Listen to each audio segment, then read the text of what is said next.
Hi ನನ್ನ ಸ್ನೇಹಿತರೆ, ಎಲ್ಲರಿಗೂ ಸ್ವಾಗತ. ಹಾಗೆ ನಾವು ಕದ್ರಿ ಪಾರ್ಕಿಗೆಲ್ಲ ಹೋಗಿ ಬಂದೆವು. ಕದ್ರಿ ಪಾರ್ಕಿಗೆಲ್ಲ ಹೋಗಿ ಬಂದು ರಾತ್ರಿ ಅಕ್ಕನ ಮನೆ ಅಂದ್ರೆ ತಂಗಿ ಮನೆ ಹೋಗಿ ಅಲ್ಲಿ ಇಡ್ಲಿ ಸಾಂಬಾರ್ ಅದೆಲ್ಲ ತಿಂದು ಮತ್ತೆ ಅಕ್ಕನ ಮನೆಗೆ ಪುತ್ತೂರಿ ಮುಟ್ಟುವಾಗ ರಾತ್ರಿ 9:30 10 ಗಂಟೆ ಹತ್ತಿರ ಆಗಿದೆ.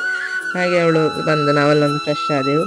ಆಮೇಲೆ ಅವಳು ಒಳ್ಳೆ ಊಟ ರೆಡಿ ಮಾಡಿದ್ಲು, ಚಿಕನ್ ಫ್ರೈ, ಆಮೇಲೆ ಮತ್ತೆ ಮತ್ತೆ ಮಧ್ಯಾಹ್ನದ ಸಾಂಬಾರ್ ಅದೆಲ್ಲ ಇತ್ತು.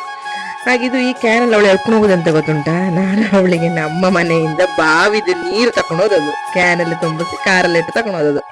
ಅಂದ್ರೆ ಅವರಿಗೆ ಅಲ್ಲಿ ಅವರು ಟೌನ್ ಅಲ್ಲಿ ಇರೋರಲ್ಲ, ಅವ್ರಿಗೆ ಬಾವಿ ನೀರು ಸಿಗ್ತಾ ಇಲ್ಲಲ್ಲ ಕುಡಿಲಿಕ್ಕೆ.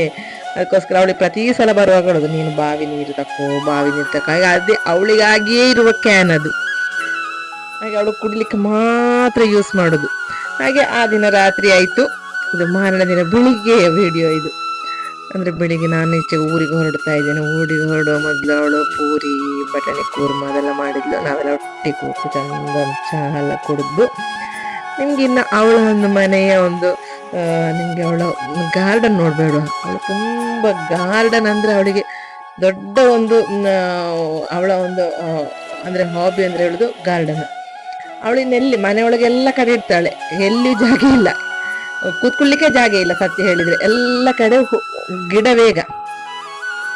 ಹಾಗಿದೆಲ್ಲ ಅವಳು ಮತ್ತೆ ಮಾಡಿದ ಗಾರ್ಡನ್. ನಂಗೆ ಸಹ ಗಾರ್ಡನ್ ತುಂಬಾ ಇಷ್ಟನೇ. ಈಗ ನಂಗೆ ಮತ್ತೆ ಪುರ್ಸೋತಿಲ್ಲ ಮಾಡ್ಲಿಕ್ಕೆ, ಅವಳಿಗೆ ಅದು ಸ್ವಲ್ಪ ಪುರ್ಸೋತುಂಟು, ಅವಳದು ಮಾಡ್ತಾ ಇರ್ತಾಳೆ. ಹಾಗೆ ನನ್ನ ಕೆಲಸ ಅಂದ್ರೆ ನಾನು ಅವಳಲ್ಲಿ ಹೋದ್ರೆ ಬರುವಾಗ ಗಾರ್ಡನ್ ಅವಳು ಎಂತೆಂತ ಚಂದ ಚಂದ ಗಿಡ ಮಾಡ್ತಾಳೆ ಅದನ್ನೆಲ್ಲ ಹಿಡ್ಕೊಂಡು ಬಂದು ನಾನು ನನ್ನ ಅಂಗಳದಲ್ಲಿ ಇಡುದು. ಇದೇ ನನ್ನ ಕೆಲಸ. ಅವಳು ಅಷ್ಟು ಕಷ್ಟಪಟ್ಟು ಮಾಡ್ತಾಳೆ, ನಾನೆಲ್ಲ ಹಿಡ್ಕೊಂಡು ಬರ್ತಾಳೆ. ಮಾತ್ರ ಅವಳೆಲ್ಲ ಕೊಡ್ತಾಳೆ. ಆಯ್ತು, ನಮ್ಮ 2 ತಂಗಿಂದಿರಿಗೆ, ಸಣ್ಣ ತಂಗಿಗೂ ಸಹ, ತಂಗಿಗೂ ಹಾಗೆ ನಂಗೂ ಹಾಗೆ. ಅವಳು ಒಂದು ಗಿಡವನ್ನು 2-3 ಪಾಟಲ್ಲಿ ಹಾಕಿರ್ತಾಳೆ. ಯಾಕಂದ್ರೆ ನಮ್ಮಿಬ್ಬರಿಗೆ ಸಹ ಅವಳು ಅದು ಹಾಕಿಟ್ಟಿರ್ತಾಳೆ. ಹಾಗೆ ಅದನ್ನೆಲ್ಲ ಹಿಡ್ಕೊಂಡು ಬರೋದು ನಮ್ಮ ಕೆಲಸ. ಹಾಗೆ ನಾನು ಸುಮಾರು ನೋಡಿ ಇದನ್ನೆಲ್ಲ ಒಂದೊಂದೊಂದೊಂದೆಲ್ಲ ಹಿಡ್ಕೊಂಡು ಬಂದಿದ್ದೇನೆ.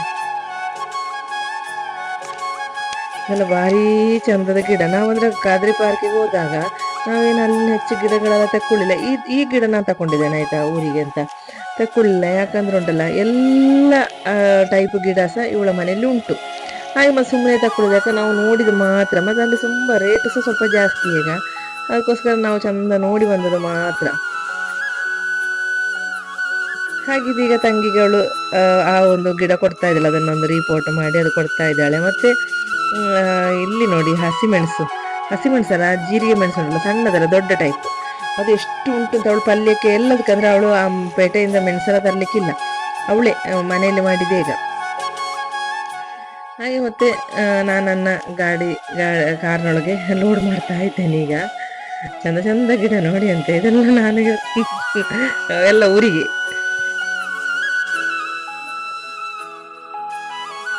ಇದೆಲ್ಲ ನಾನು ತೆಗೆದಿಟ್ಟದ್ದು ಈಗ, ಸೆಲೆಕ್ಟ್ ಮಾಡಿ ಇಷ್ಟಿಷ್ಟು ಐಟಮ್ ನಂಗೆ ಬೇಕು ಅಂತ. ಅದ್ರ ಕಾರಣ ಬೇರೆ ಯಾರಿಲ್ಲ, ಅರ್ಜು ಮಾತ್ರ ಇರೋದಲ್ಲ. ಹಾಗೆ ನಂಗೆ ಆಗುವಷ್ಟು ಲಾಸ್ಟಿಗೆಲ್ಲ ಲೋಡ್ ಆಯಿತು. ಲಾಸ್ಟಿಗೆ 1-2 ಗಿಡ ಬಾಕಿ ಆಗಿತ್ತು. ಅದು ಮತ್ತೆ ಅವಳು ಪಾಟಲ್ಲಿ ಅಂದರೆ ಅಂದರೆ ಕಾರಲ್ಲಿ ಇಡ್ಲಿಕ್ಕೆ ಜಾಗ ಇಲ್ಲ. ಹಾಗೆ ಅದನ್ನು ಕಟ್ ಮಾಡಿ ತಗೊಂಡು, ಮತ್ತೆ ಬೆಂಡೆಕಾಯಿ ಬೀಜ ಅಂದರೆ ಅವಳು ಒಣಗಿಸಿಟ್ಟಿದ್ಲು, ಅದನ್ನು ಹಿಡ್ಕೊಂಡೆ. ಆಗ ಅದೆಲ್ಲ ತಗೊಂಡು ಟಾಟಾ ಬೈ ಬಾಯ್ ಹೇಳಿ ಊರಿಗೆ.